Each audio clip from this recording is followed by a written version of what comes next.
What if the idea in my head is like there's a hogs on net sanctuary where we protect swine all over the world. Swine's a dirty animal. Mm-hmm. I just don't want to get involved with them. Not in my backyard when it comes to swine. But you're fine eating them on a cheeseburger. Not Get really. out of here. Get out. When's the last time you had bacon, Ryan? Let's Islam shame Ryan here on the podcast for a minute. When's the last time you ate bacon, you fucking heathen?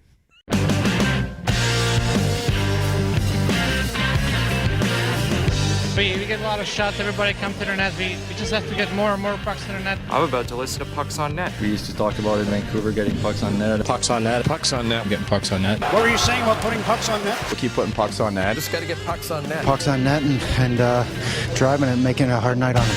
Oh, I'm on tape from a myriad of locations. This is Pucks on Net, a Vancouver hockey podcast that doesn't talk about fantasy, but definitely will talk about fancy stats. Another satellite hot stove edition for coming at you.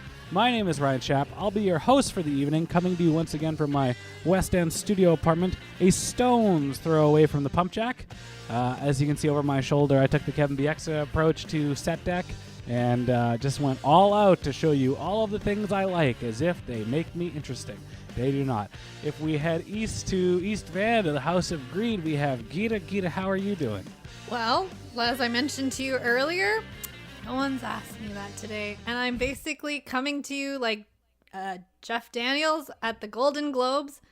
I just took a break from dinner to pop by and do what I need to do. Well, we're going to, I don't know. We're going to make this, we're going to do our best to make sure the podcast doesn't feel like a chore, unlike that dinner. But, and then there's Arash in his Armani gown. What's up? I have to throw to him. Our boy. No, you don't. Oh, and across the Ironworkers Memorial Bridge to the great village of town of Deep Cove, where the whites are still here, but it's a sprinkle of Muslims. It's a pretty good community. The Prince of Pomegranate, a pizza place where all the pizzas are 10 inches. It's good enough for 1 to 2 people. And Arash, how you doing today? Oh, doing pretty good, Ryan. Pretty good. I got my Arizona Coyotes. What is it called, guys? The chinchilla? What is it? The peyote coyote. The peyote coyote. Is it what? It's like, did you try and eat me? It's like, well, yes, I am a coyote. It's more like Phantom of the Opera. Yeah. I just see that. We're talking about the things behind us. So there's my Coyotes jersey here, my Claude Julien jersey over here, my Luongo jersey over here, Team Canada here, and over here is a quote from the amazing book Middlemarch, because there's that. I really appreciate your pointing, and I assume viewers will be able to watch this, right? They better. Because shout out to Holly Horvat. She just did an Instagram video where she pointed, and obviously the video was filmed, and then she put in the words, and I was very impressed by her skills. I love well, if you want to see Arash's pointing, much like the better half of Canucks captain Bo Horvat, you can head on over to patreon.com/pucksonnet, where you can pledge a couple of bucks. Arash? Wait, okay, Ryan, question. Did we not sell the rights? Oh, it's March. I was trying to do a proper segue. Couple of bucks, $5 American exactly, will get you instant access to all our bonus content. We've recorded our first installment of Pucks on Net Book Club on Friday after a marathon week here at the podcast. If you want to listen to us discuss Burke's Law, the Brian Burke autobiography, you just got to be a $5 Patreon backer. You'll also get access to this podcast in video form, and that is a new thing. And if you feel like wanting to watch us talk about hockey, you can do that. You can become a $5 Patreon backer, and you can watch this entire podcast in video on our PON Patreon account. So when you're there, you can see all the crap above my shoulders, the stuff behind Arash's, his virginal display, and then the nice artwork over Geeta's shoulder. But before you do that, make sure you follow us on Twitter at PucksOnNetCA or PucksOnNetCA. The PON Ka is brought to you by the PP1 Podcast. Get that everywhere you get your podcasts from. All right. we were a little delayed, and it probably worked out for the better of us because then we don't have to start the show talking about Mike Babcock, and we're going to start it on a high note, which is, by golly, the Vancouver Canucks have won a game. There's a turnaround. Put your hands in the air and wave them like you just don't care. This is what we call a format changer. We were going in apathy, guns blazing, and now we have to say pretty damn positive effort by the Vancouver Canucks tonight. Is it because they finally got enough of a break to practice? Apparently that's the deal, because they looked like they knew how to play hockey. Plan the parade, kids. Plan it. It's coming. They're gonna they're gonna rattle off fucking 20 straight. They're going to do some Billy Bean Oakland A's shit. They're just going to be like, oh, my God, Jim's money puck is working. We all thought it would work. Congratulations to Thatcher Demko. That's the first career shutout. That's a big... Oh, really? Yeah. Amazing. He's never had a shutout before. That's a feel-good right there. I mean, the Winnipeg Jets are a damn good team, and they're relatively healthy right now. And the Canucks had their break. They probably, things were at an all-time low for them. And they come into Winnipeg, a barn that scared the ever-loving shit out of them, but with no fans in there to make fun of obscure references from 10 years ago. Probably calling Thatcher Demko Luongo. They can just focus on hockey. And they did it. And it a hell of an effort, a nice big 4-1 win for the Canucks. And... we keep talking about games in hand, and a lot of those Canadian teams are squandering those games in hand. So, they are not out of the woods yet. They are a different Taylor Swift song that I can't think of off the top of my head. But a nice positive to start the work week, and they play tomorrow too. Yeah, they're not out of the woods yet. They're closer to Man of the Woods, the Justin Timberlake failed Bon Iver album. But you guys remember Justin Timberlake's like, I'm Bon Iver now. And it's like, no, you silly kid.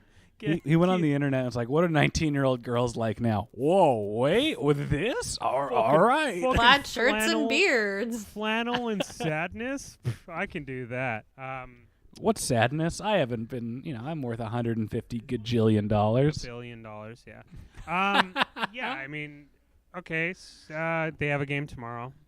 So I don't know. Holtby's probably. I'm just gonna guess they're gonna give Holtby the net, even though Demko got the shutout tonight. But, yeah, it was a pretty great effort. Niels Hoglander tried the Michigan. Did you guys saw that, right?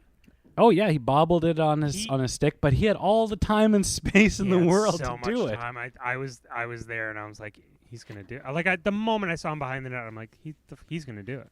Oh. He's going to try, and then he fumbled the puck, and I was like, fuck, oh, my God. I feel like try it again. Yeah, I feel like the moment that Hoglander actually does the Michigan, it's going to be like a Harry Potter snitch type situation. But the NHL is going to call in, and Gary's just going to be like, no, the Canucks win the game. Wait, what is that, Toronto? Can you repeat? No, the Canucks, they win the game, and they are awarded 20 points in the standings just for that one goal. What? I don't understand that. Strangely enough, this is the first night where Arash is a trainee as a video tech at Rogers Arena between the Canucks, from the penalty box and New York.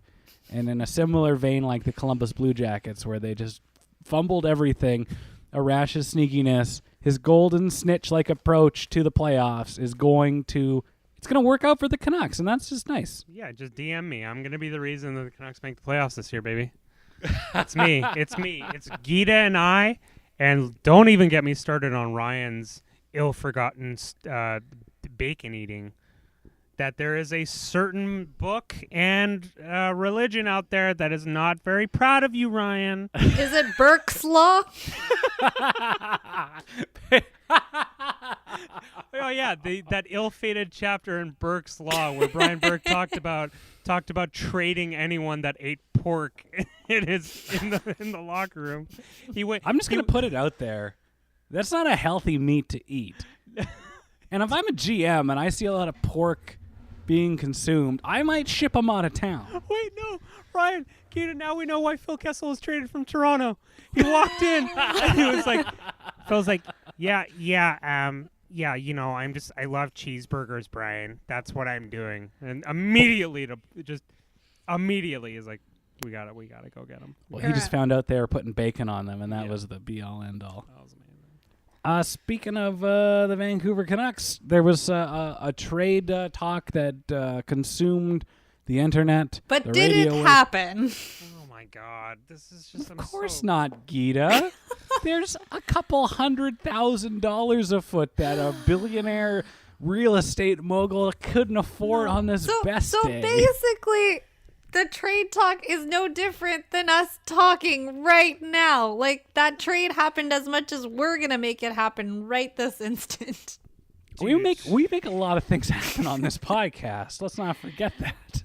Like, okay, I'm not going to throw Francesco under the bus because a lot of this makes sense. So they're not firing. He's probably not allowing Jim to fire Travis Green because he doesn't want to pay for another coach. He doesn't want to pay for two coaches. Yeah. It all signs to point to Francesco being like, okay, the pocketbook is closed. Mm-hmm. If you want to make a deal, it has to be $1 for $1. Like, I'm not taking in $100. It doesn't matter. And I think it's if this is what Francesco's doing, where he's telling Jim, okay, you have till the end of the season. You're not allowed to make any, like, bring on any more salary. These are the rules that you have. Sorry that Danton Heinen is just a little bit out of your grasp right now. Like $800,000 out of his grasp. I'm sorry, but he signed Jake to this 2-year extension. He's the one that got, like, again, Jim Benning is the reason this contract is here. Mm-hmm. And at some point, as an owner, we can all disagree with Francesco Aquilini. We can all disagree with maybe he's pushed an ultimatum for the Canucks to chase playoffs success, and as opposed to, accumulating draft picks and lottery picks and trying to just harvest way more entry-level contracts or whatever. But I think, you know what, if in our fantasy, Francesco is just telling Jim, taking the keys away, okay, great. Because even if right now Francesco said, no, you can go ahead and make all these deals, like, look the Virtanen one's a perfect example. Mm-hmm. He's going to just, it's like the red paperclip theory where the person trades, but in reverse, where like Jim has a house, but he's like trading the house. He's like, I wonder what I can do to take this asset and just kind of implode it into the ground. Mm-hmm. Well, there's loose papers all over his house, and that's why he needs that paper clip. And it's just rough, and it's like, they're trading like slow start local boy problem for slow start local boy problem, and you're just going to get a kid a little bit closer to the big city from Langley to come in and play a very similar game. And then you got to tack on a bad contract. You got to tack on a $900,000 guy, if not more, to make it happen. I mean, I don't know. It's cool because the Canucks are coming from a place of weakness, and everybody knows that. So why wouldn't you try to fleece them, so to speak? Yeah, because they're desperate. Like, you should be. Well, they should have. If I asked you, like, if Danton Heinen was good, I'm like, they're also trying to make a 1-for-1 for Jake. He can't be that good. Danton Heinen is just kind of a middle six, like a middle six forward. Like, that's what he is. He's not gonna blow you away in any way, shape, or form, one way or the other. But again, he's akin to Jake in a way that, like, you can see the flashes of skill there. Mm-hmm. He's had higher point totals in terms of, like, career highs and everything, and probably an ability that you're way more comfortable with him playing on a day-to-day roster than you are with Jake. Like, he has 6 points in 14 games that he's played in Anaheim, but he's getting scratched right now. And if you're getting scratched in Anaheim, like David Backes. That's the other thing. You're getting scratched in Anaheim, but Jake is playing on the top line in Vancouver. Yeah, well, because, like, what else are you going to do at this point, Let's, let's GameStop this stock. Let's artificially pump it up and just see if we can get some mortgage payments out of it at this point. And I don't know about you guys, but I'm so Virtanen exhausted. Mm-hmm. I'm just, if Virtanen, as a person, great thing for Jake, but if he poochied himself to another planet at this point, where I just don't ever have to talk about the 5th overall pick that never was, You would see him go to Arizona or Anaheim or at any team that starts with an A and has an animal on their jersey, and you'd see him in the highlight package. You'd be like, oh, there's Jake. Yeah, he doesn't look very good. And that would be the extent you would think and worry about Jake Virtanen, and you would go on with your life. And then 31-year-old Jake Virtanen is playing in Switzerland. Yeah. Yeah. Sure. Essentially. And I'm sure he's much happier there. I'm sure if Jake was in I said this months ago, where his career highs are not going to happen here. The best seasons of his career are not going to happen here, because he's always going to be known as the Abbotsford kid that was drafted in front of William Nylander and Nick Ehlers. And as soon as he goes somewhere else, he's just the kid who was traded for Danton Heinen. And Heinen. That's it. That's as simple as it gets. 2 goals, 3 assists in 19 games played.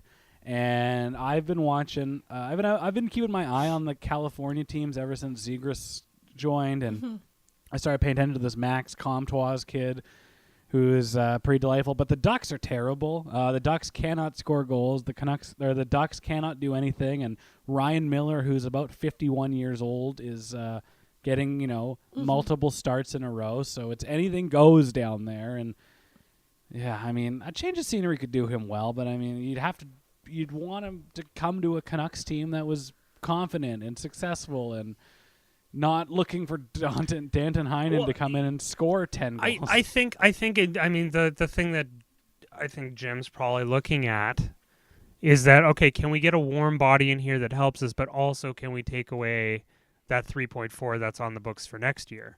And GMs also are like, you know what? I don't know if I'm super stoked on, taking on 3.4 for the next year.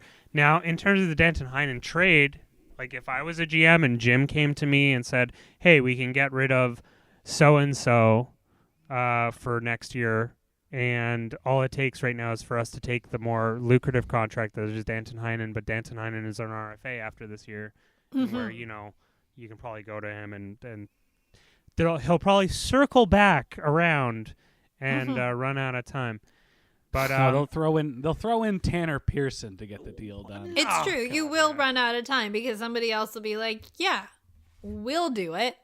Yeah, we'll do it or whatever. So, and then again, you know what? That's the other really awesome thing is, if the Canucks position themselves in the way that they should, the expansion draft is another really lucrative option because they have slots available, right? Because they have to protect Cole Lind. And then on D and forward, I forget off the top of my head which one, but there's a slot open for them to take on a player, just like Vegas, not Vegas, but if you think about Marchessault and Riley from Florida, they have the ability to go to one of these teams and say, well, okay, if Seattle's going to select so-and-so, well, instead of that, we'll give you a 4th so you don't actually lose him for nothing. They're in a position to do that. And if they may move Jake for a 1-year contract, okay, fine, let's just get it done. Let's move the furniture out so that Geeta's new 4 couches can come in, That kind of bummed me out. We joked about it on one of the shows we did last week, Arash, that they had a great win. The Canucks had a very nice win tonight. They won 4-0. Yeah. Thatcher Demko gets his first shutout. Big Hog gets his first goal in a month. Nate Schmidt is impressive. JT Miller is a point-a-game player. But, we've seen this dog and pony show before, and let's see how the next 4 games go. But you kind of jump to conclusions and assume that the Canucks are going to be sellers of the deadline. And just to see the trade bait board on TSN today with, Jake Virtanen, fine, that's bait. But to see Tanner Pearson up there, yeah, kind of bums me out a little bit because that is a very productive and efficient player making a sensible contract that does a lot for this team, and I just feel like he is an easier thing to sell, and he could be going pretty soon. Wait, are you sad that Tanner Pearson's going to be leaving? Might be a trade bait piece that is going to leave. You're sad about that. I'm sad that it's come down to you have all these pieces, and the only thing that you will be able to move for in a sensible deal will be Tanner Pearson when you shouldn't be moving Tanner Pearson. Okay, but All right, so right now, though, like Tanner Pearson, nice guy, rebounded. It turned Eric Branson into Tanner Pearson, which by all means is pretty good.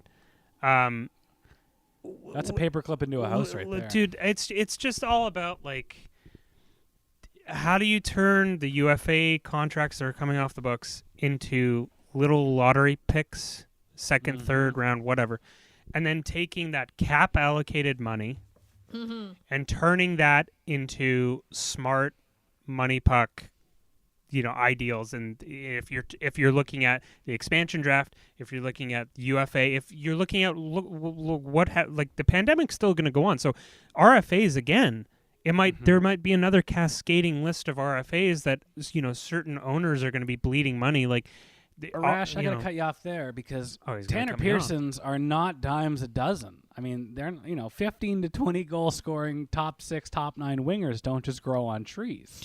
Are we getting into an argument over understanding if Tanner Pearson is such a delicate gem of a flower that nowhere? Am I talking to Jim Benning right now? You know what the problem is? We talked about this so often. People's worth is inflated when they play in Vancouver. And then you are a 8 out of 10 in Vancouver where you're somebody else's 4. Ryan, do I need to fucking take how much wait, no. My mind is being blown right now. I think this is going to be our first argument of pucks on net. So how much is Tanner Pearson making right now, Ryan? 3.5. No, he's not. He's making 4 point something. He's making at least 4 points. He's making a 3. You can look it up. Okay, I'm going to look it up right now. And we're just going to note this for Pucks on Net as the first time that Arash and Ryan get into a tizzy, and Geeta can just be there being like, "Oh, Hugh boys, okay, he's making 3.75. Good deal. Good deal. Ryan, you give me Jake Virtanen $3.75 fucking million right now in this market. Oh, Ryan. You can have an entire new third line, Ryan, with 3.7. Not in Vancouver. No, they can't. No. I don't know if you know what the Canucks have done, Arash. Yeah, there's still the guy working here has been working here for a while, and he's pulling these strings, and he loves to overpay bottom sixers. No, he's my gripe is that I'm tilted. No, God, I'm tilted. I wish Jim Benning was my employer. Oh my fucking You'd be making great money, Geeta. I'm so upset. Why are you upset? Because here you are being like, "Oh my God, Tanner Pearsons don't grow on trees." And I'm like, there's a Tanner Pearson tree right there with 20 Tanner Pearsons. Can you tell me what another Tanner Pearson might look like? Literally anyone putting in a position. But put a name to it, to one of those How much branches. did Mike Hoffman get? How much did Tyler Toffoli get? What are we doing, You need to assume kids? that they can. You got to assume. Michael Granlund. I don't. Jesus, Anthony Duclair. I don't. Oh God, I'm having a hemorrhage. I'm actually having. Here's the gripe. Let the court know that this is the moment in which my brain imploded and I died. Can you call this podcast the Tanner Pearson tree? Why not? That's a great name there. We just talk about how it's stupid that they can't move Virtanen and they got this cap hit coming up and this and that. Yeah.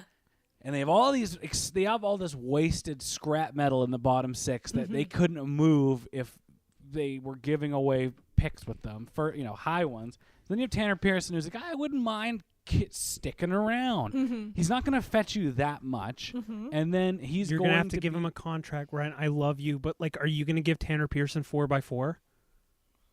How old is he? He's oh my God. Oh my God. 7. Clip this as Exhibit 1 of the murder of Ryan Schaap is when he contemplated giving Tanner Pearson a 4x4 contract. Well, is Ryan giving it or is Jim Benning giving it? Okay, Ryan. I'm giving it, so it'll be a 3.25. Okay, Ryan, I'm good at negotiating. Tell me if you'd take any of these players over Tanner Pearson, okay? Oh, we're not fantasy. We're not No, doing the whole no, podcast you just fantasy did. booking. No, we're not. Arash is new to the doing? podcast. My gripe is that they're going to trade Tanner Pearson. And they're not trading guys like Jay Beagle or Antoine Roussel or. Well, But it's he's not a that they're UFA. not trading them. It's that they can't move them. Yeah. Like Ryan. no one else I know they signed got those to. people for a reason. But Ryan, I got. okay. What if okay, so in your fantasy land, what if they traded Tanner Pearson, got a pick, and then said, "Oh, we like Tanner Pearson as a UFA," and then went out and gave Tanner Pearson a little contract? Now you're just assuming that the current front office has the wherewithal to pull off a maneuver like that. You're also assuming the current front office wouldn't have done something stupid in that, and Tanner Pearson would want to come back. I am an Iranian man on a podcast about hockey, and the fact that we don't have a management crew that could contemplate asset management on a basic level of an Iranian bazaar keeper blows my mind. That this is actually fucking happening. Okay, Craig Smith, Tyler Toffoli, fucking Jesper Fast. I'm sure if you put Jesper Fast alongside Bo Horvat, he could get 15 goals. Arash, maybe you misheard me. Maybe there was some jarble in the Zoom, but it doesn't. I'm not going to be sad that Tanner Pearson goes.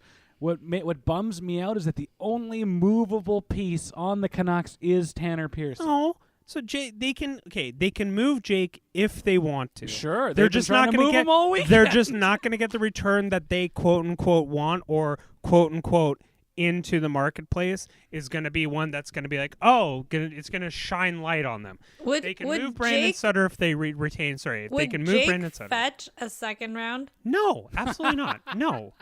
Jake, I don't even know if Jake at this point will fetch a pick just because of that second year at 3.4.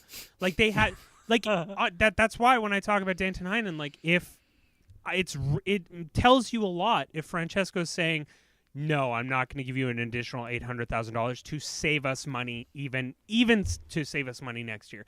He must have driven such a crazy line in the sand to be like, I don't even care if you get Connor McDavid at 50% retained on his contract for Tanner Pearson.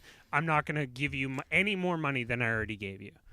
You know what's crazy about this is that I think Virtanen's AAV, his cap hit is 2 point something. But money is so tight right now that they are essentially saying, I cannot have this come out of the organization to pay this salary. It's not about cap hit. It's not about capologists. It's about just generally paying your bills. That's how tight everything is now. Yeah, but I'm sure it's It's just wild. No, it's wild to think about. It's crazy. And I just man. It just tells you some people shouldn't be general managers. Some people just hire just one progressive thinker. You know Sam Elliott, who he's the guy from The Big Lebowski who comes in and sits beside the dude and is like, "What's up, dude? Hey, I'm Sam." The cowboy? Yeah, the cowboy. Every front office needs one of those guys that just comes in once a week and is just like, if you adjust yourself, you can get to nirvana quicker than you can get to heaven. And it's like, oh, progressive thinker. And just drop a little nugget. I'm sure Jim and John have never had, they ran Trevor out of here because Trevor was like, yeah, you know what? I kind of don't want to start building a contender with, Lyndon Vay. Get out! You're fired! And it's like, oh no, Vince. There's our segue for the night. Let's head on over. You just said the magic word. F is for fired. And we spent this whole pandemic, we spent this whole season thinking there's no way a club can fire a head coach, let alone a Canadian club, let alone, in a pandemic, let alone a team that's pretty good, that's built to win now. But, last week after a couple of bad showings against the Ottawa Senators, Marc Bergevin pulled the old trigger and fired William Fontaine de la Tour d'Autrive, a.k.a. Claude Julien, 2011 Stanley Cup champion. That's a good joke. Great King of the Hill reference. I love it. Thank you. Anybody that gets that King of the Hill reference, send us a tweet at Pucksnet.ca or Pucksnet.ca. You did the But this cost. You did couple of bucks first, which never happens. It's because there was a perfect segue. I don't know what. I can't read your mind. Okay, it's too much pork that you eat. It's like a paperback novel, the kind of the drugstores sell. Paperback, right? Oh no, we got That's- copyright struck. The Beatles. Listen to Bucks on Net. Paul McCartney was like, "No, we can't let that happen right now. We can't let it. There's a podcast No, in Canada. We've got that's, to crush them with the uses- power of our wallets. We can't let inmates run the asylum. Even though John wrote the song, I don't want them using I don't it. want. Hey guys, I wrote a nice song about a walrus. Oh, that's so nice, Ringo. We're gonna put it Or up wrote on- a song about a book. The guy that wrote a book. Oh, No, look but- at me. I'm just going to hit the drums. People give me money to hit the drum. All right, enough That- about the Beatles. Great fucking Beatles segue there. Let's just put a pin. Let's just put a pin in that. We'll circle back. Claude Julien got fired. What's the name here? Dominic Ducharme. Dominic Ducharme, who looks like a villain in maybe a Die Hard movie. Yeah. He's got just silver fox hair that doesn't look authentic. He just looks evil. Yeah. He is the new type of coach. He was successful with the Halifax Mooseheads, Okay. the Kelowna Rockets of the QMJHL, the London Knights of the QMJHL, Yeah. and with another team. And he was assistant coach for 2 years, and he's the new type of modern coach that doesn't necessarily need to have a track record or a green binder full of plays or executing strategies. He just needs to be able to communicate with these guys at the bare minimum. Is this his first head coaching job in the NHL? Absolutely. He jumped right from the Q to the Habs. Then I like it that they didn't just recycle one of the old, 3 French coaches that they typically do. Because it was what? It was Alain Vigneault who was up, wasn't he? Yes. Yeah. Is Elaine available? Well, And- he's still he coaching in Philly. should have been in the batter's box. Or on the on-deck circle, sorry. on the on-deck circle at the Big O in Montreal. Montreal. Well, speaking of Alain Vigneault, he just won his 700th game. God, what a great coach What he a great is. job. What a great coach. Yeah, good for Montreal. I predicted them to be kind of top of the heap at the beginning when we were having our season predictions, and it started off great. Yeah. But And if they then, played Vancouver a little more frequently. has Tyler Toffoli scored a goal since he played Vancouver? It's crazy. It's batshit looking at it now, thinking that Tyler Toffoli at one point was leading the NHL in goals for a month. There people on Sportsnet was like, who's going to lead the NHL in goals? Is it Austin Matthews, Brock Besser, or Tyler Toffoli? It's like, Well, maybe Toffoli. I've had Tyler Toffoli on my Pucks on Net, my other fantasy hockey roster, and I've just never played him. Yeah. He's still ranked 38th overall in Yahoo players, and he hasn't scored a goal in 3 weeks. We're a little bit older. We've been around the block. We're a little bit wiser, our joints start to hurt when it gets a little cold outside. We know some things. We remember a Tyler Toffoli from about 2014 to 2020 in LA where he was pretty good. Yeah. Not bad. Could score some goals. He was never lights out, shoot 'em out cover of NHL 22 Tyler Toffoli. Well, he had a 30-goal season, and he was part of that 70s line with Pearson. Yeah, and Alex Carter. Galchenyuk had a 30-goal season once, too. Oh, wow. Let it be known that Ryan Schapp on March 1st, 2021 compared Alex Galchenyuk to Tyler Toffoli. Just needs to change. Who are you, change the Steve scenery, Simmons? baby. Jesus Christ. Let me tell you why William Nylander is a piece of shit. Let me tell you why women who reject my advances should be thrown into jail. An opinion piece by Steve Simmons. That one's behind the paywall. Oh, dude, But, I hope Steve Simmons listens and blocks me on Twitter for that because he fucking should. Oh, God. Steve, we know you're listening. So just hit the block button. Just do it, please. It'll be better for you and me. Bergevin had some interesting talking points in his presser. He's almost as good looking as Rod the Bod Brendamore. He's got great pandemic hair, has a very colorful wardrobe. He is not afraid to add pastels to the equation. Looks great. Just a good French Canadian man. But he reminded people that they had 2 8-game losing streaks last season when they still made it into the bubble, and kind of insinuated that his mind was made up that this is going to be the guy eventually. And you kind of respect that because you're not stubborn, you're not stuck in your ways, and they bring up that the Habs spent like $100 million in the offseason to turn this team of perennially undersized, slow, plodding forwards into a juggernaut contender. And when you got that kind of money in a pandemic, and I know the Molsons make a lot of money selling beer, but this is still a pandemic. You need to get as much bang for your buck and get this right on the road. So it makes sense. It's tough to see Claude Julien, get the axe. It was looming over his head. He'll also land on his feet. Yeah, it's Claude Julien. He'll be totally fine. But this is Marc Bergevin's last move. Like the next person that's fired is not going to be Dominic Ducharme or like an assistant coach or whatever. It's Marc Bergevin came out. He spent $100 million. Some of those contracts great. The Toffoli contracts really good. The Josh Anderson one is actually looking pretty good, even though the terms are crazy long for a player that has injury issues. I think he plays on San Jose with a term like that. Yeah, don't even get me started on San Jose. Yeah, San Jose is really great when it's like a 7-6 game and Erik Karlsson has 0 points. It's just wild to me. But yeah, the next person that's going to get done in, like you look at other moves that Bergevin has made. So he kind of had to sign Carey Price at that point to that contract, but Carey Price even like, oof. Jake Allen's outplaying you and everything. And then, the Sergachev for Drouin trade, which is kind of blown up in his face a little bit. You look at Sergachev now, like he's won a Stanley Cup and he's on like a 9-game point streak, playing crazy ass minutes, being the number 2 behind Hedman on that Tampa roster. There's nothing after this. He doesn't have any other cards to play.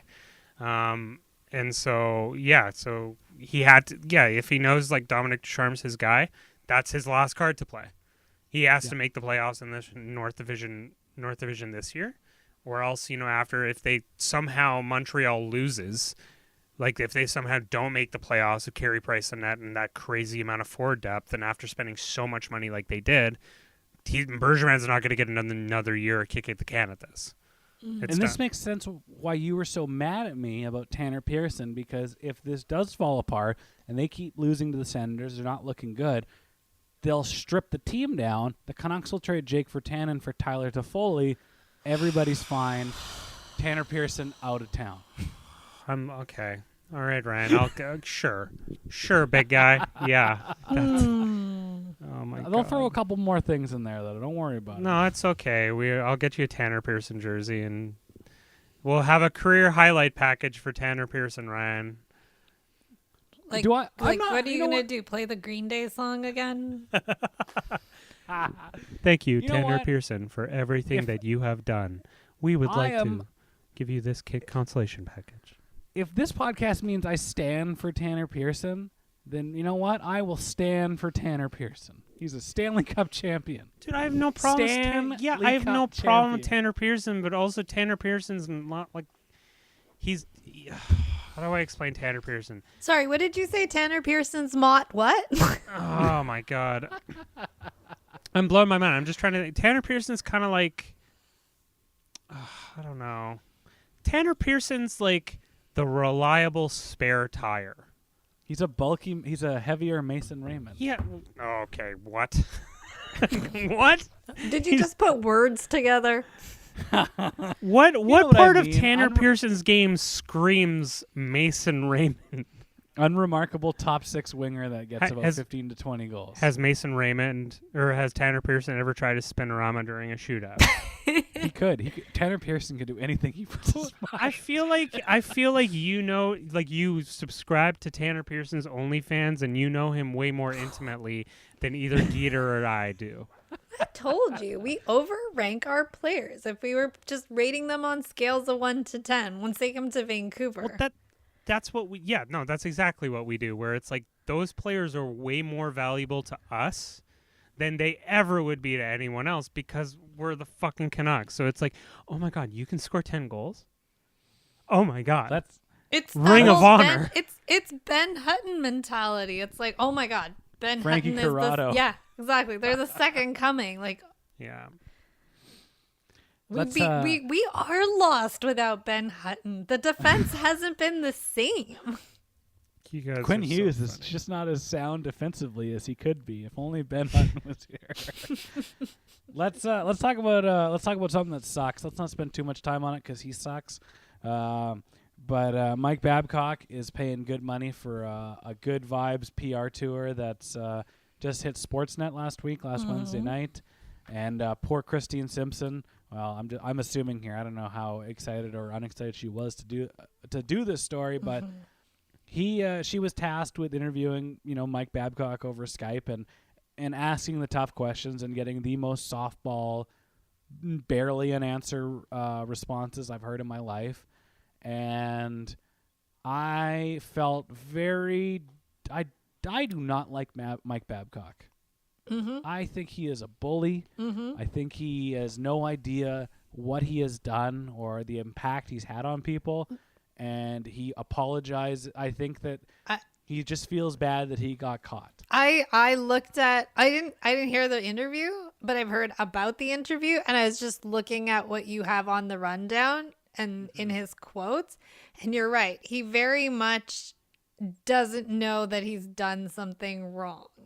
Like, it's all lip service to be like, yeah. He's not apologetic about it, and there's no self-awareness. And definitely there have been a few people that have come out of the wall, or what's the saying, with the woodwork, and have and defended, like, who have now essentially forgiven him, and they're like, oh yeah, but he was a very good coach. It's like, why would anybody hate me? Steve Yzerman hired me. Brendan Shanahan hired me. They all played for me. I want to read the one that's like bothersome. It's exactly that. It's like, Steve Yzerman played for me and worked with me for 4 years, and he hired me for 2 Olympics. Brendan Shanahan hired me after he played for me. Some of this, the smell test, doesn't add up. So basically, he's saying that he's playing the victim card. As soon as I read that, I'm sorry. As soon as I had read that he was deflecting like that, saying like, oh, well, my grocery person wouldn't sell me groceries if I was a bad person. And, bad person wouldn't have a family like mine. Bad person wouldn't have kids. And bad person wouldn't have a credit card. The bank wouldn't allow you to have credit if you're a bad person. So I'm not a bad person. And the smell test doesn't act up. And it's like, meanwhile, Johan Franson's being like, you're the worst human being I've ever met. The entire from interviews of various different people, it's like, good coach, terrible person. I feel like if you use the term smell test, you're a bad person. To take a quote from a former host of this show, somebody that refers to themselves in the third person in an important interview like this just goes to show like how removed you are from reality. Yeah, absolutely. And I just don't like. I could just in the minutes I watched that, and you're like, Christine Simpson they're over Zoom, and thank God.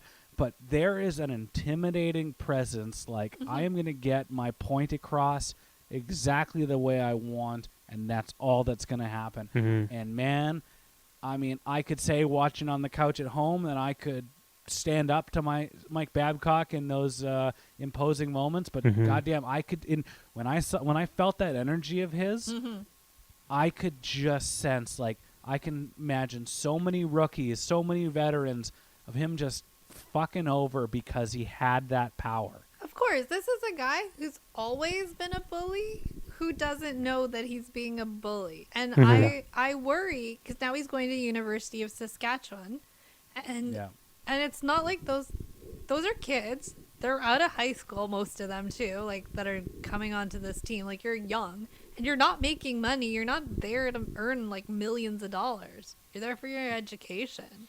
Yeah. And they're vulnerable.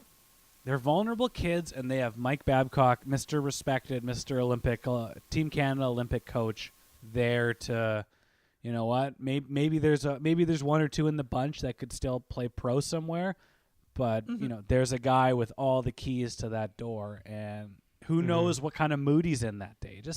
It is very uncomfortable, and I would like to give some kudos to our dear pal Elliot Friedman, who was the only one on that panel that didn't give a bunch of lip service. Be like, by golly, college coaching is going to be fun, Mr. Babcock. I hope you. What did Elliot enjoy say it. exactly? He took as long as possible. He was the last person to be asked, and he said that was very either difficult or uncomfortable to watch. And then he just said, Mike Babcock is going to be coaching players around the age of 19 to 25 or whatever. So essentially what we just said. He said as little as possible, and because of that, he said as much as humanly possible. No, but that's the thing, right? He's alluding to exactly what we just said. Like, I worry for those, like, really vulnerable, impressionable people. Exactly. So back to the podcast. Can we transition from one jerk to another? Absolutely, Geeta. What jerk is on your mind? Jordan Binnington. I saw people go, well, that's emotion there. That is not emotion. That is a fucking child. Thank you. That is a sore loser, and there really is no, like, I don't have respect for that kind of behavior. Like, that's not cool. Like, I'm so embarrassed for him. Do you know what he was doing? He was essentially doing 100%. made you flinch.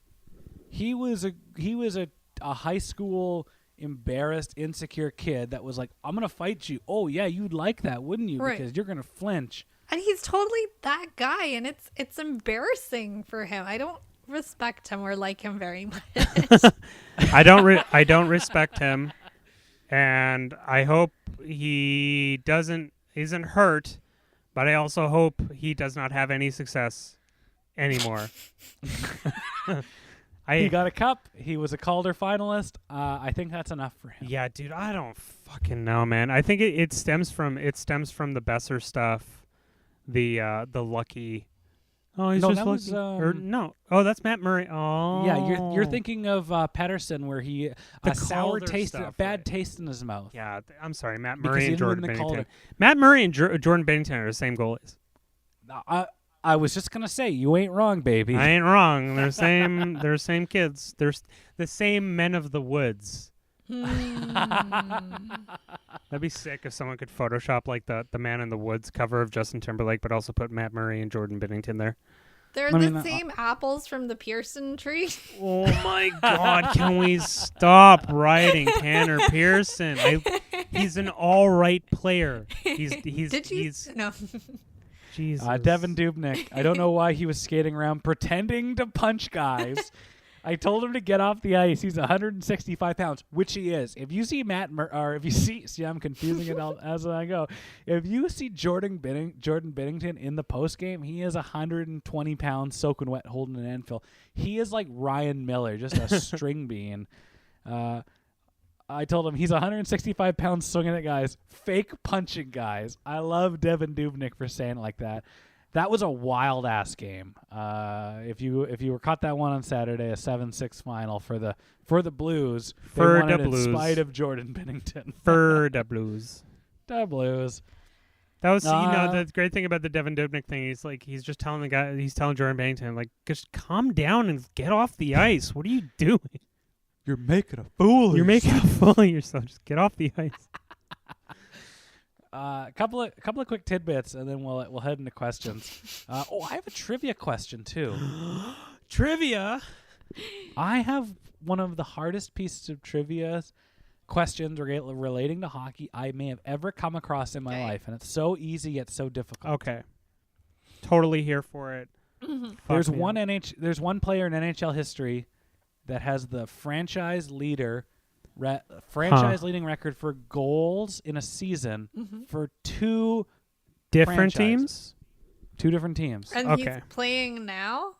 No, but he played in the 2000s, and it's not Wayne Gretzky. Is it Keith Kachuk? No. Damn it. This isn't a cheeseburger eating contest. Come on, this is a Kachuk. Is it Jeremy Roenick? Great choice. You're not far off, Geeta. John LeClaire. No. Give us a hint. Mario Lemieux. Ever heard of him? Yager? No. No. Give us a hint. Yeah, give us a hint. We need a hint. What could I Give say? us a real softball hint. Medana? No, Medana only played in one. No, Medano had like 2 goals. Is for the it Red an Wings. American? No, Medano had 2 goals for the Red Wings, and then Mike Babcock, because he's a piece of shit. This is true. Just Yes, the facts. It is. It is. Because he's a piece of shit. Decided not to dress Mike Medano for his 1,000th game. Yeah. That you Okay, learned that in the Sean Avery book. Yeah. No. Yeah. Sorry. There's something don't add up. Okay, he's not North American. Oh. Okay. He's not North. Timo Solani. There you go. Yeah. Ducks and Jets. Ducks and Jets. Yeah. Okay. So, Yeah, 52 with the with Okay. the Ducks. But I saw that. I'm like, that is an incredible stat to have. dude, Timo had this crazy. I mean, I don't know if most people remember, but remember, like he had that crazy knee surgery, and I don't Yeah. think I've ever seen a player go from like, oh, they're 35 and I don't know how good they'll be, to being like, oh my God, they're so much better than they were. you know, like it's completely every player you rebounding. want. It's everything you want out of a player that's like, oh, he just needs that turnaround surgery and he'll be fine. Like Timo Solani Yeah. is like the benchmark of everything you want out of a player in his 30s that still has some Yep. scoring jam. It's beautiful. A Beautiful. couple of quick talking points. Lots of confusion in Buffalo. I want to hold off till next week. I want to do a little more deep diving in that. But Eichel is going to get traded. Jeff Skinner is a perennial healthy scratch, making $9 million a year or whatever he's making. And Ralph Kruger can't remember where Eichel got hurt. But we'll save that for next week. Okay. We talk about the Canucks having a bad schedule to start the season. If you want to feel bad for a team, go look at the goddamn Dallas Stars. Yeah, but that has more to do with the fact that Dallas is in Texas and Texas is a COVID hotspot. Yes, it is true. But because of that, they are going to play 17 games a month in March and in April. They are going to... They probably should have had that team also play like remotely, like, or via satellite, whatever, like in via satellite. You guys are going to play games via satellite. They should have had them play at a satellite location, like in Arizona. Amazing. But, you know, you're going to see a lot of... if you have any Dallas Stars in the fantasy leagues, like, they're going to be playing every night. They're going to be playing back-to-backs every weekend. They basically have a back-to-back a week from now until the end of the season. Like, I wish that the playoffs were the old structure where, you know, maybe there's a chance if the Canucks made the playoffs, they could play the busted, exhausted Dallas Stars. But it just means that the Chicago Blackhawks, who are somehow a playoff team, will play the Dallas Stars. Detroit Red Wings went. Oh, this is my news roundup essentially. The Detroit Red Wings went 0 for 41 on the power play. The record was 0 for 59. It was Christian Dejoux, first power play. Christian Juice. Oh, yeah. I thought maybe it was a Dutch way of pronouncing D it. silent, just juice. Christian Dejoux scored on Saturday to end it, but not good. And Binnington. And the Blackhawks are good, and apparently the Florida Panthers are tied with the Tampa Bay Lightning in the East or Central or Atlantic or whatever nonsensical division that is. So, if you got NHL live like we here at the podcast do, keep your eyes on those Florida Panthers for your 4:00 games. Keep an eye on those Ducks for those 7:00 games. Not very good, but. Yeah, that's where Jake Virtanen's going to wind up. Yep. He's going to put on roller skates and learn how to knuckle puck. It'll be great. Let's head into some questions, and then we will wrap this mother up. Rob Duckworth. Mr. Duckworth, quack, quack, ironically enough. How many trades did the Canucks complete before the deadline? Now, I'll be wearing black on next week's show because of me mourning my favorite player ever, Tanner Pearson's eventual trade to. Oh my! I don't Is know. the trade deadline coming up? Not It for a little should bit. be I for the think it's- Canucks. They should be doing this shit like 2 weeks before the actual deadline, as soon as possible. Like this is the problem: is we wait around for like the last minute. It's like it's like Oh, run out of time. oh my God, what do you mean my paper's due in the morning? Oh, I haven't even gotten the bibliography right. It's like, I thought it was 3 p.m. Pacific. yeah. Oh, Yeah. What is syntax? What does that mean? I got a lot of it. My teacher's like, it's everywhere. Geeta, how many trades will the Canucks make before the deadline or by the 4.5. deadline? The one that they can't do. Oh my God. Arash, what about you? I don't know, like 1. One. I'm It's like the Price is Right. No, it'll be 1, and it'll be like, I don't know what's a really bullshit trade they can do. It'll be like, I'm trying to think. Oh, it would be like the Canucks' 3rd rounder for Dallas's 7th. I'm just trying to think of like the. We know we got a guy in the 7th. We really. No, it's going to be like Jace Hallerik for like future considerations, and that'll be it. That'll be it. And that'll be right at noon Pacific. Right at noon. James. Oh no, James, future considerations. They told me he's a good player out of Norway. That is such a millennial name. Yeah, future considerations. The Canucks would like to draft. What? But there's wait a minute. In the 7th round. But wait a minute. There's a rapper named Future. I thought that was a good new name. What? Sean Lacusta, Select Scap on Twitter. Does JB still have enough juice to fire Green if he wanted to, or would FA block such a move at this point? No Let's way. see Green. No way. No. No way. He's letting him. No way. Francesco's letting him fire Travis Green, and then to hire a new coach. It's no Didn't way. even have to finish No. reading the question. No. It is a no chance. It is Jimbo is on the Well, we plane. talked about this earlier, and Arash made that point already. That Yeah. Aquilini has like probably drawn that line in the stand, and he cannot do it. They're not going to pay 2 coaches. Yeah. No. So If Francesco's not going to give Jim $800,000 to get rid of the Jake contract in year 2, he's not going to give him money to pay for a new head coach right now. It's like this was the kiss of death. This is what happened. He's like, this is what you have. This is what you asked for. This is what you signed. You have until the end of the season to get it right. And there's no gimmies or tickets or whatever. This is some Iron Chef shit. These are your ingredients. Make it. No, Jim, you can't. love it. No, you can't ask for those things. It's just entirely the secret ingredient. Secret ingredient is Jake Virtanen. you have 30 seconds to go into the kitchen and grab the things you think you need. If you didn't grab the eggs for your cake, Fucking you're bad. yeah. Exactly. That's exactly what's going on. Jim Benning is being Iron Chefed. And then Jim Benning's like, I ran out of time. Please, can I just? I can see the ingredient. It's right there. No, Jim. When you signed up for Iron Chef, you knew the rules. What do you mean cakes need eggs? This is a new bullshit. development to me. Braden Ursel, who is on the cost-sponsored PP1 podcast. How many games do the Canucks win in March? How many games do they play? Well, probably a bit less than 17 because they are the Dallas Stars. I'm gonna get guess what? Like 13 to 15 games. Here's who they play in March. Winnipeg tomorrow, Toronto, Montreal, Edmonton, Ottawa, Montreal, Peg, Calgary. 5. I say 5 games. Yeah. A couple of those Ottawa games and like we got another victory against the Jets. Yeah, 5 seems like a pretty safe number. Yeah. Yeah.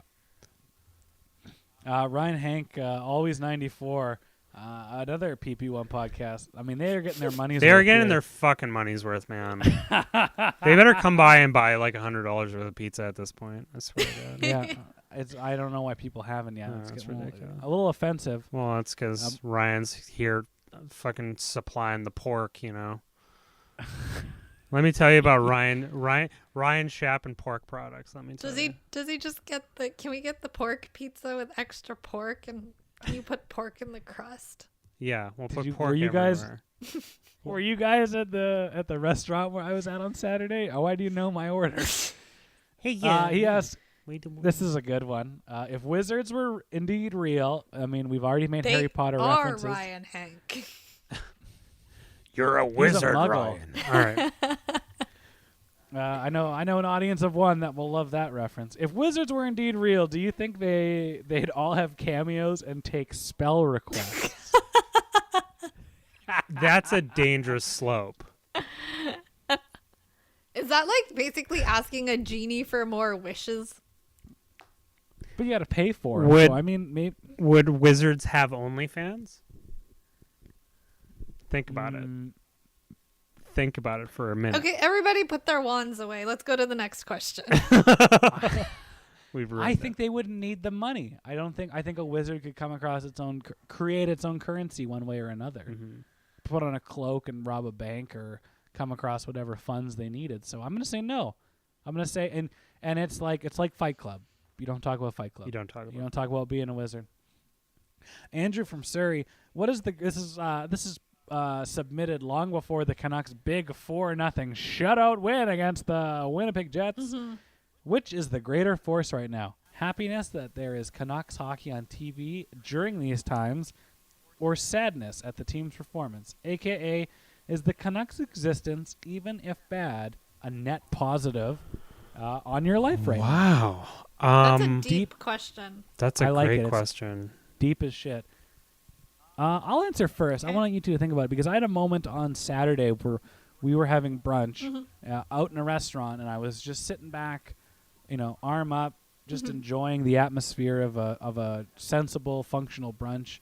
And I just thought, like, man, if we didn't do the podcast right now, I would be doing fucking nothing all day. I would be watching 14 episodes of Schitt's Creek a night and just doing nothing. So the fact that, the Canucks are lighting the fire under this here podcast Bunsen burner, and we were super busy last week doing podcasts and doing post games and doing bonus episodes, but like that's what you want in these pandemic times.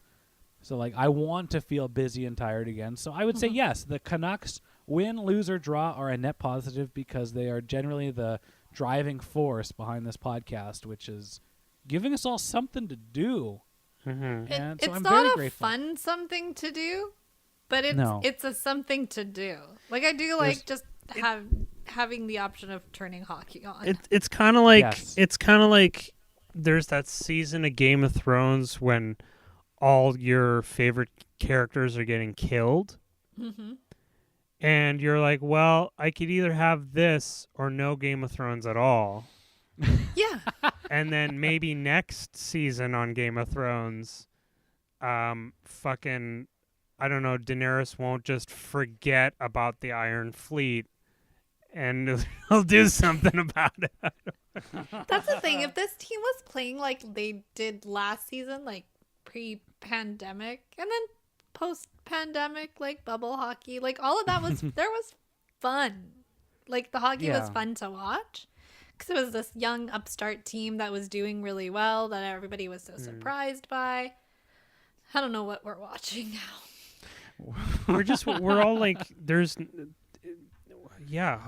apathy replaces hope, right? So like you can't, when we started off the season, we still had the taste of the Schrodinger's box thing where we didn't know what the Canucks were they bad or good? Well, they have to play the games. They played the games, the box is open.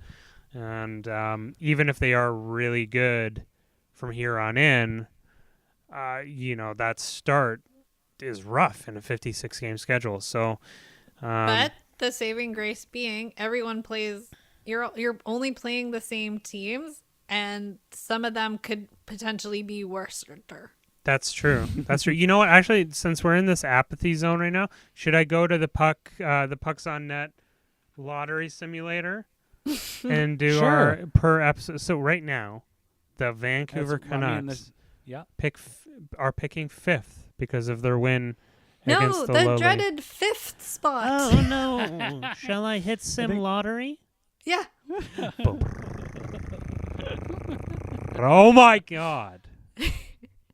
Ladies and gentlemen, Don't do this to me, Arash. With the first overall pick,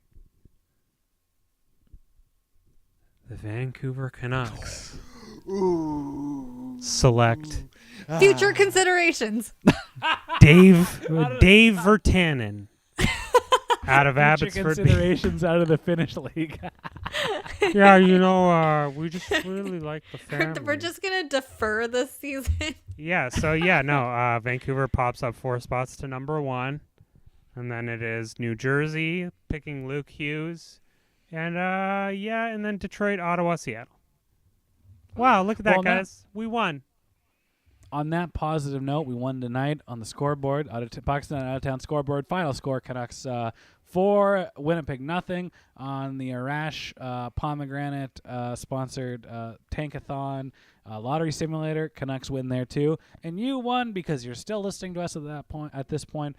We want to thank you for joining us once again. Make sure you follow us on Twitter at Pucksonetca or Pucksonetca.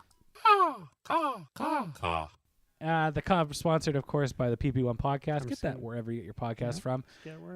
And make sure you follow us. Make sure you, if you want to support the show monetarily, you can head on over to patreon.com/pucksonnet, where you can pledge a couple of bucks. Couple of Tanner Pearsons for Ryan. That's right. 5 Tanner Pearsons to be exact. 5 It's Tanner instant access Pearsons is literally the fucking Montreal Canadiens right now, as they have like 19 Tanner Pearsons. Which is really ironic, because we would take 5 Tanner Pearsons. Everyone's grass is greener. What wins? 30 to 50 feral Hoglanders or an entire NHL squad of Tanner Pearsons? We will answer. You can answer this question. Get the answer to this question when you pledge a couple of bucks over at Patreon. You can listen to our brand new PON book club. We read Burke's Law and chat about it. And you can also watch this entire podcast in video.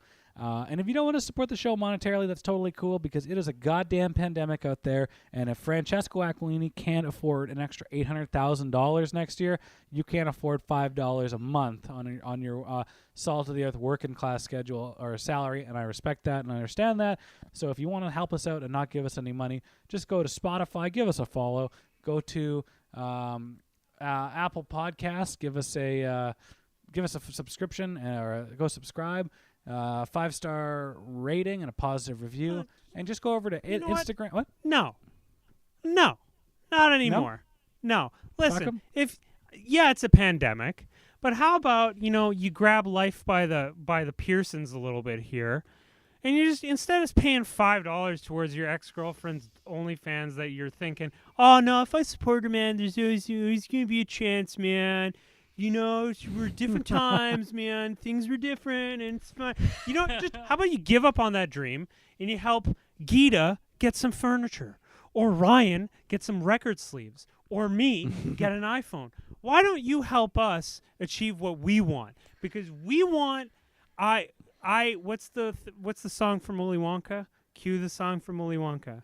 With the girl, Veruca Salt. She wants she wants the thing I want. Veruca Salt? Yeah, remember when she's like, it's like da na na na da na na na na da na na na na na. And it's but it's like Jim. It's like, I want cap space. I want a ton of space. I want Jake to go out and score 40 goals and show the whole world that I'm a good GM. Da, da, da, da. Why don't you help us out a little bit instead of not moving on from your previous endeavors and try and get relationships. Your ex-girlfriend does not want you back. No. Yeah, and guess the fact what? That you're given her OnlyFans account is not thirst traps for you. Yeah. It's for the new guy. And guess what? And you don't know this yet, but you don't want her back. You'll learn that You'll learn that over time. It's going to take a while. You'll learn that the hard way. When that happens, you'll know. And when you figure it out, life gets a whole lot easier. Patreon.com/PucksOnNet. Pledge a couple of bucks. Go to pucksonnet.ca. Sign up for the email newsletter. Follow all our socials. Help us out. Spread the word. Repost this in your Spotify, in your Instagram stories, and just enjoy the show. We're going to go into 5 minutes for paying now, and we will get the hell out of here. So we'll see you next week. And I don't know, Geeta, give the listeners something to close the week out on. Oh my. I mean, I hope you're all doing really well and staying safe. Simple, easy peasy, but very important, and we hope you are as well. Good night, everybody.